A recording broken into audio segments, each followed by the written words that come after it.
सच्ची सहेली, महिलाओं के लिए सबसे भरोसेमंद औषधि एवं टॉनिक।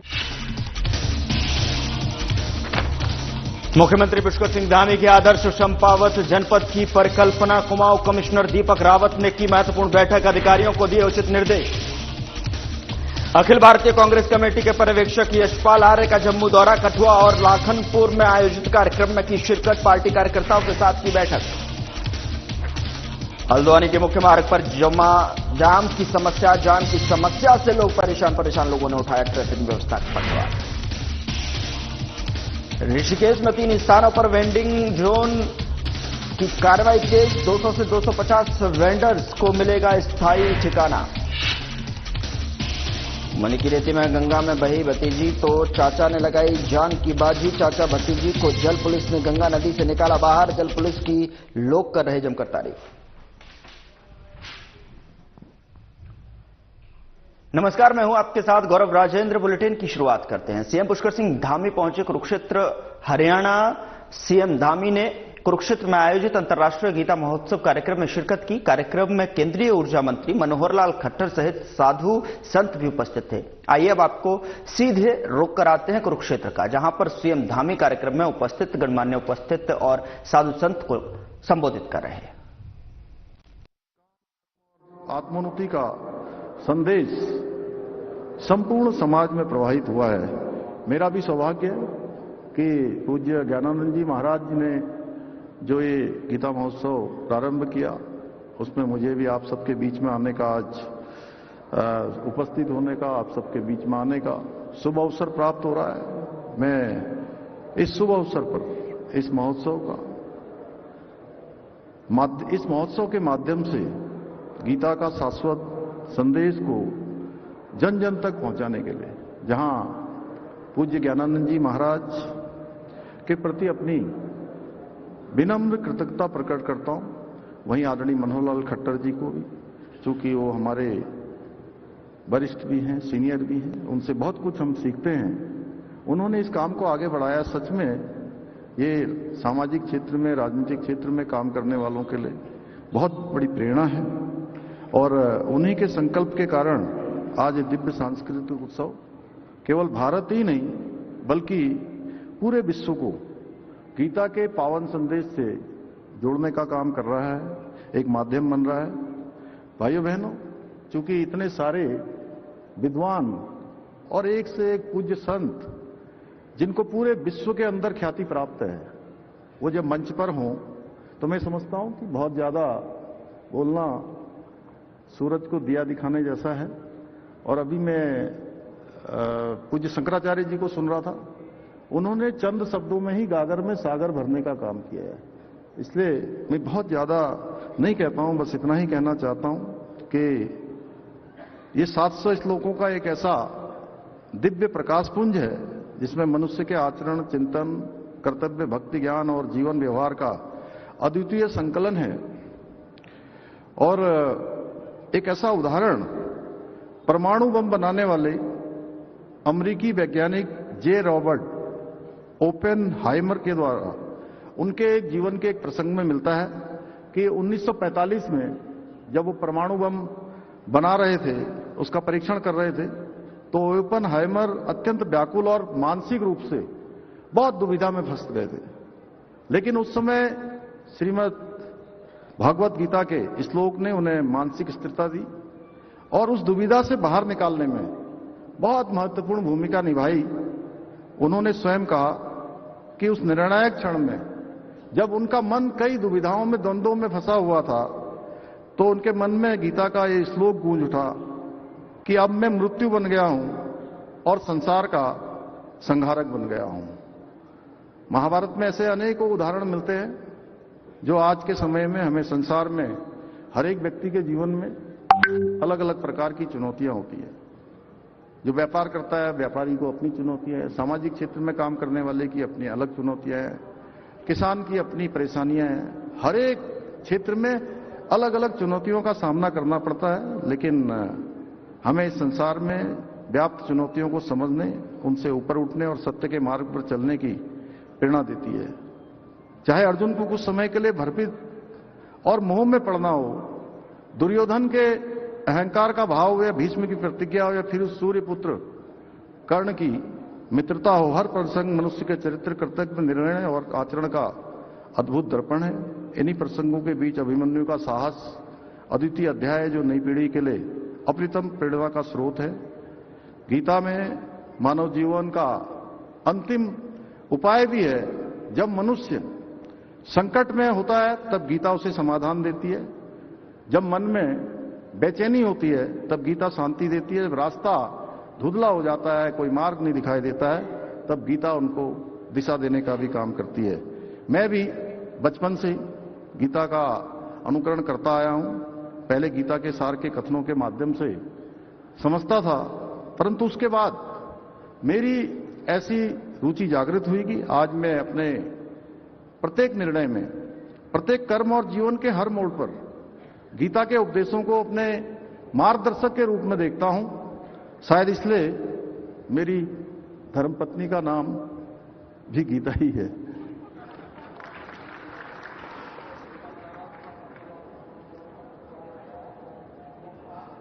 लोक संग्रह गीता में वर्णित है। लोक संग्रह मेवापि संपश्यन कर्तुम महर्षि, अर्थात समाज के कल्याण के लिए किया गया कार्य ही सबसे बड़ा धर्म है।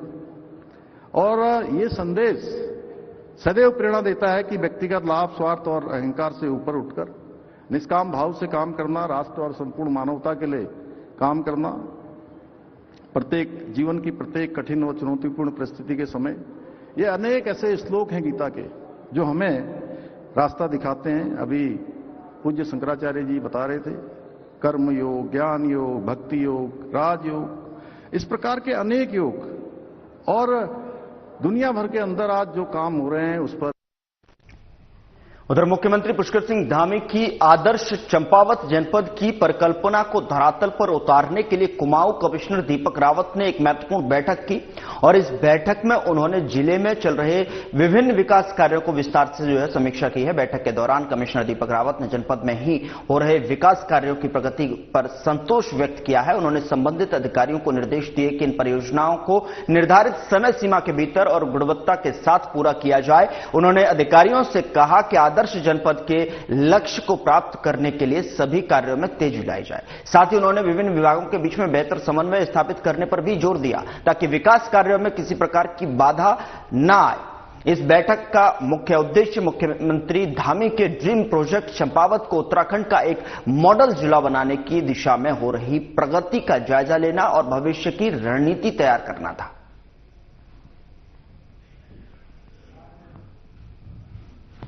मुख्यमंत्री जी ने निर्देशित किया है कि जो बड़े प्रोजेक्ट्स हमारे चंपावत जिले में चल रहे हैं या फिर जिनका प्लान है उनकी एक तो समीक्षा की जाए और देखा जाए वो समय पे हो रहे हैं या नहीं हो रहे हैं। तो इसमें सबसे पहले तो जो गोलजी कॉरिडोर में प्रस्तावित प्रोजेक्ट्स हैं, इसके अलावा शारदा में जो प्रस्तावित हैं उनको देखा गया। साथ ही साथ प्रस्तावित मास्टर प्लान्स और लोहाघाट के और चंपावत के, इनको भी देखा गया। जनपद में बहुत अच्छे कुछ इनोवेटिव काम हो रहे हैं, जैसे लाइब्रेरीज बनी हैं।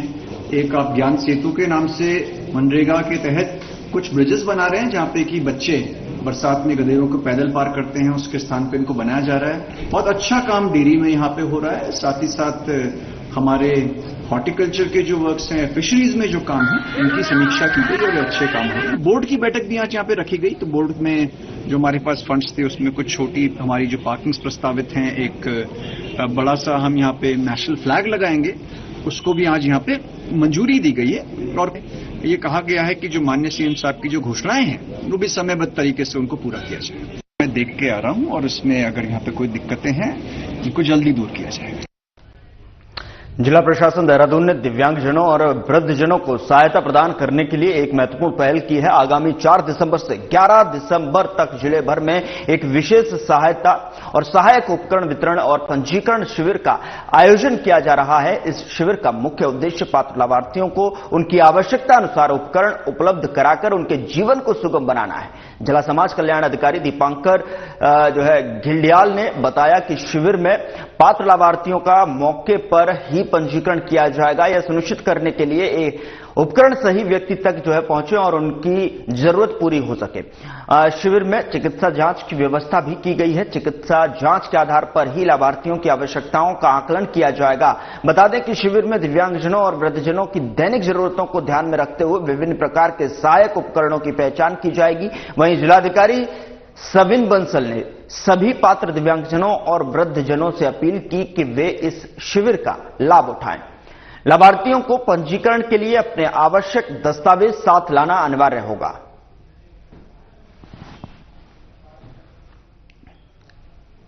भारत सरकार की एडीबो वयोश्री योजना के अंतर्गत एडीबो योजना के अंदर दिव्यांगजनों को और वयोश्री योजना के अंदर वृद्धजनों को 60 वर्ष से अधिक जो वृद्ध हैं उनके लिए सहायक उपकरण, सिर्फ दांत की व्यवस्था नहीं है इसमें और चश्मे की नहीं है, उसके अतिरिक्त जितने भी सहायक हैं निःशुल्क प्रदान किए जाते हैं। भारत सरकार द्वारा बहुत ही अच्छा ये कर दिया है कि अब इसमें मासिक आय प्रमाण पत्र की जरूरत पड़ती थी पहले, जो राजस्व विभाग के द्वारा होता था। तो अब संबंधित पार्षद या गांव के प्रधान भी मासिक आय प्रमाण पत्र देंगे तो वो मान्य होगा।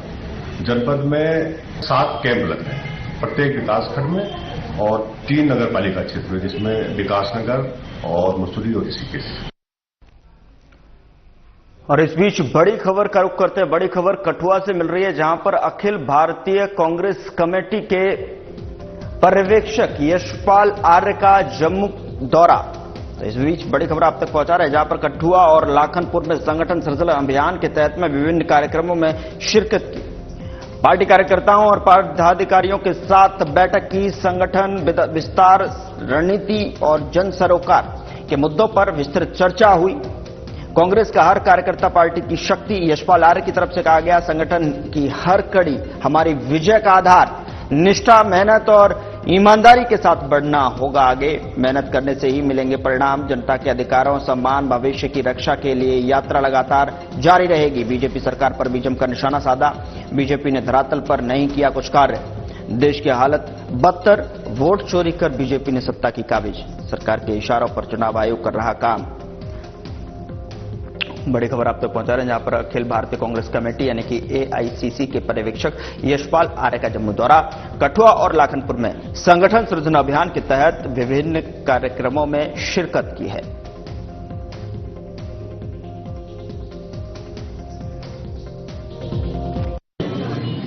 और ये भी सच्चे कि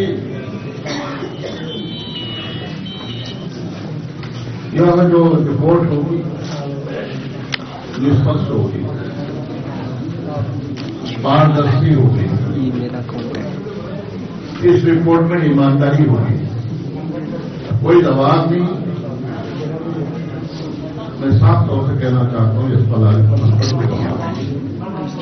दबाव भी स्वीकार नहीं। जो हकीकत है, जो सच होगा, जिसके पक्ष में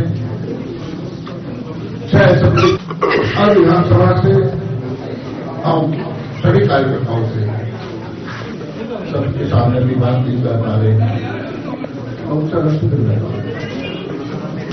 और कई साथी समूह में मिलना चाहते हैं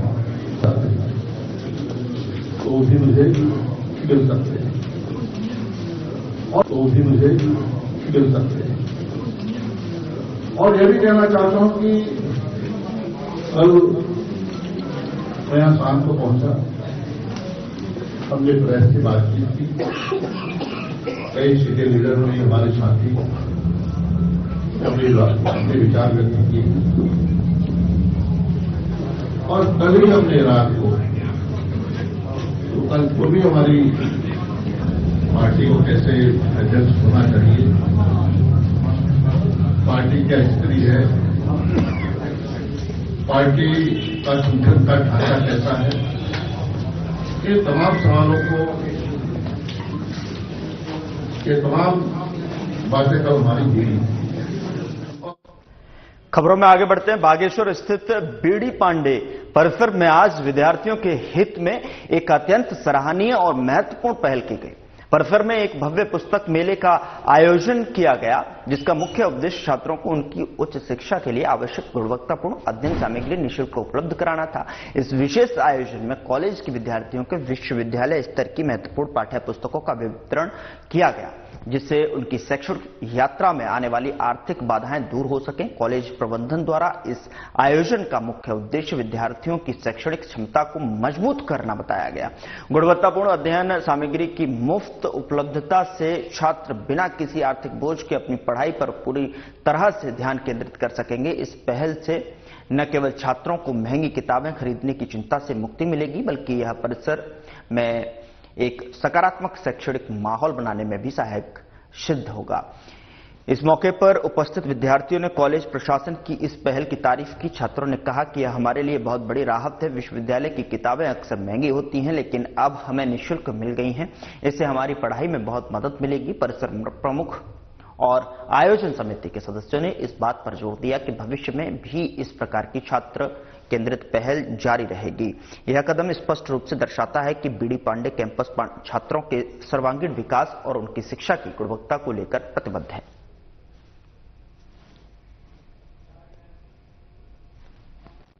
जो राष्ट्रीय शिक्षा नीति लागू होने से पहले की पुस्तकें थी, उनका कंटेंट बहुत अच्छा है।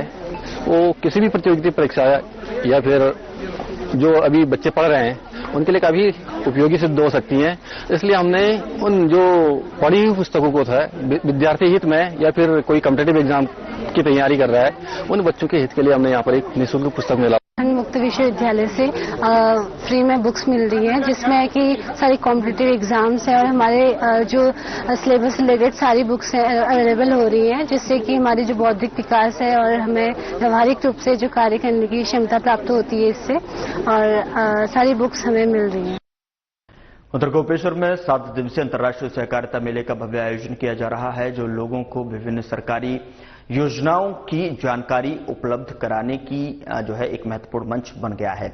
बता दें कि इस मेले में सहकारिता से जुड़े उत्पादों और नवाचारों को प्रदर्शित किया जा रहा है। साथ ही आम जनता को जागरूक करने पर विशेष ध्यान दिया जा रहा है। मेले में बीजेपी प्रदेश अध्यक्ष महेंद्र भट्ट ने प्रतिभाग किया और उन्होंने मेले में लगे विभिन्न स्टॉलों का निरीक्षण किया और सहकारिता से जुड़े लोगों को साथ जो है बातचीत की। भट्ट ने उपस्थित जनसमूह से सरकारी योजनाओं का अधिकतम लाभ उठाने का आह्वान भी किया। उन्होंने कहा कि केंद्र और राज्य सरकार गरीब किसान, महिला और युवाओं के उत्थान के लिए कई महत्वाकांक्षी योजनाएं चला रही हैं, लेकिन जानकारी के अभाव में लोग लाभ नहीं उठा पाते हैं। उन्होंने सहकारिता मेले को योजनाओं की जानकारी घर घर तक पहुंचाने का एक सशक्त माध्यम बताया। मेले का मुख्य उद्देश्य सहकारिता क्षेत्र को मजबूत करना और आम जनता को कृषि, स्वरोजगार, जो है स्वास्थ्य और शिक्षा से जुड़ी महत्वपूर्ण सरकारी योजनाओं के बारे में विस्तृत जानकारी देना है। बता दें कि विभिन्न सरकारी विभागों ने यहां अपने स्टॉल लगाए, जहां अधिकारी लोगों को योजनाओं के आवेदन प्रक्रिया और पात्रता मानदंडों के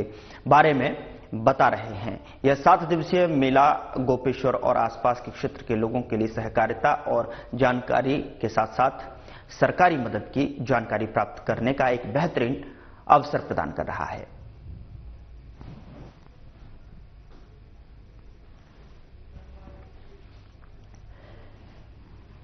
हल्द्वानी शहर की सबसे व्यस्त सड़कों में से एक बरेली रोड पर लगने वाला रोजाना का जाम अब एक विकराल समस्या बन चुका है। दरअसल आपको बता दें कि जिससे स्थानीय लोग और राहगीर त्रस्त है। विशेष रूप से बरेली रोड पर वह हिस्सा जहां सबसे अधिकतम ट्रैफिक का दबाव रहता है, लोगों के लिए सिरदर्द बन गया है। हैरानी की बात यह है कि मुख्य जाम स्थल के बिल्कुल नजदीक मंडी चौकी मौजूद है।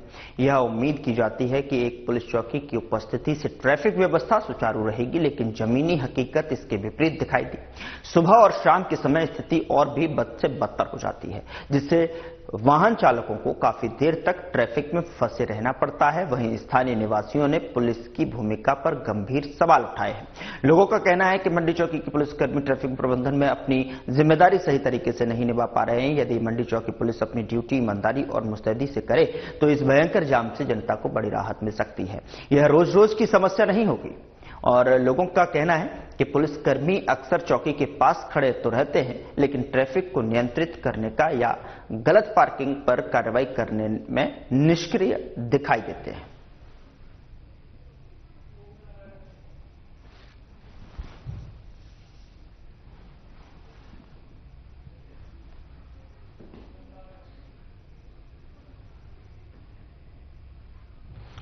और इस बीच बड़ी खबर का रुख करते हैं। अवैध प्लॉटिंग और अवैध निर्माण को लेकर वीसी के माध्यम से जो है वीसी बंशीधर तिवारी का बड़ा बयान आया है।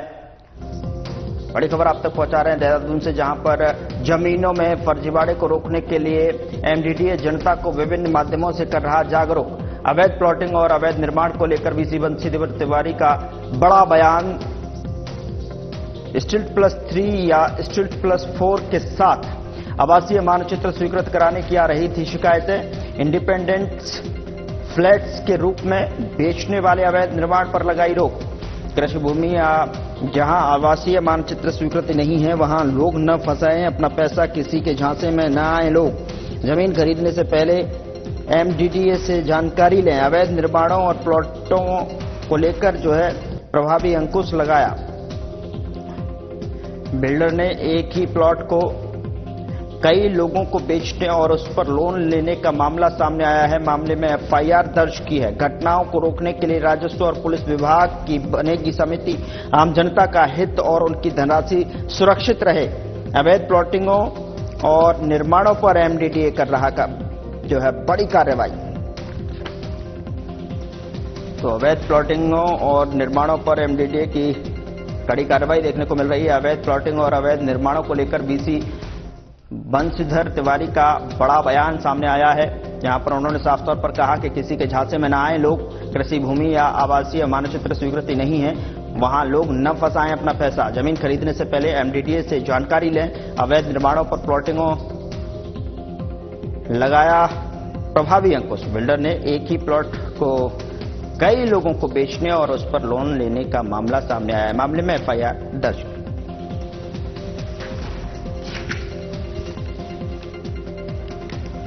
अवैध निर्माण और अवैध प्लाटिंग, ये दो महत्वपूर्ण विषय हैं जिसमें तो जन जागरूकता भी हमने फैलाई लोगों के बीच, और होर्डिंग्स के माध्यम से कि प्राधिकरण क्षेत्र में कोई भी जमीन घर बनाने के लिए खरीदने के पहले किन किन बातों का ध्यान रखें, उसका होर्डिंग्स के माध्यम से प्रचार प्रसार किया। डिजिटल मीडिया के माध्यम से मैंने प्रचार प्रसार किया। साथ ही जो इस तरह की शिकायतें आ रही थी कि स्टिल्ट+3 या स्टिल्ट+4 के साथ आवासीय मानचित्र स्वीकृत करा करके फिर इंडिपेंडेंट फ्लैट्स के रूप में उसको कुछ लोग सुनियोजित तरीके से बेच रहे थे, इस पर भी हमने कार्रवाई की और इस तरह के मानचित्र की स्वीकृति उसको रोक दी है, जिसको बिल्डर फ्लोर बोलते हैं। तो एक बड़े अवैध निर्माण पर हम लोगों ने प्रभावी अंकुश लगाया है। साथ ही साथ जो अवैध प्लाटिंग में जो किसी भू उपयोग में है और जो आवासीय में भी है, अगर मानचित्र उसका स्वीकृत नहीं है तो उसके खिलाफ हम लोग अभियान चला रहे हैं ताकि सभी लोग जागरूक रहें। जो कृषि भू उपयोग है, अवैध प्लाटिंग है, उसमें जमीन खरीद करके अपना पैसा न फंसाएं।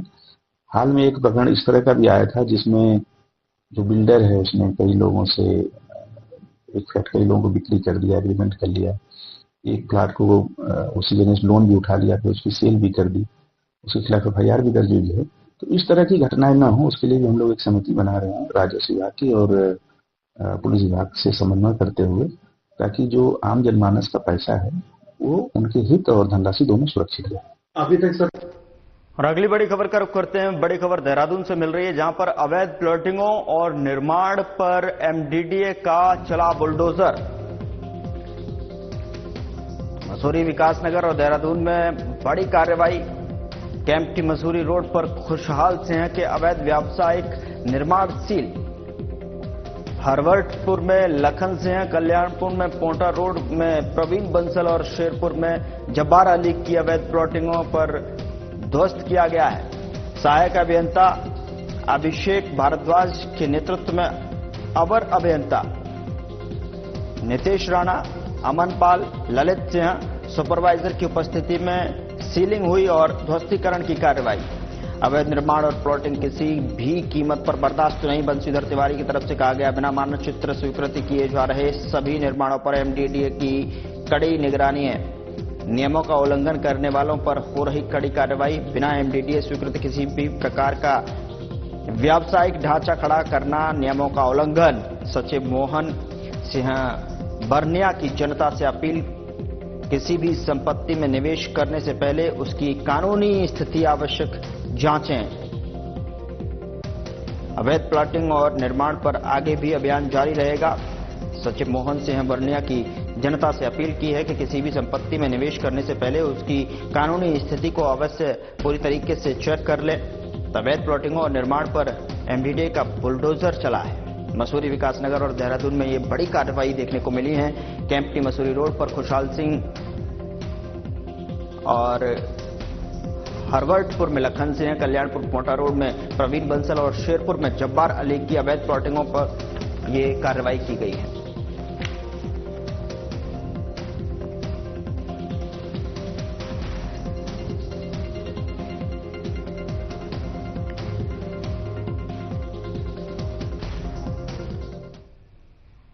फिलहाल बुलेटिन में इतना ही। नमस्कार।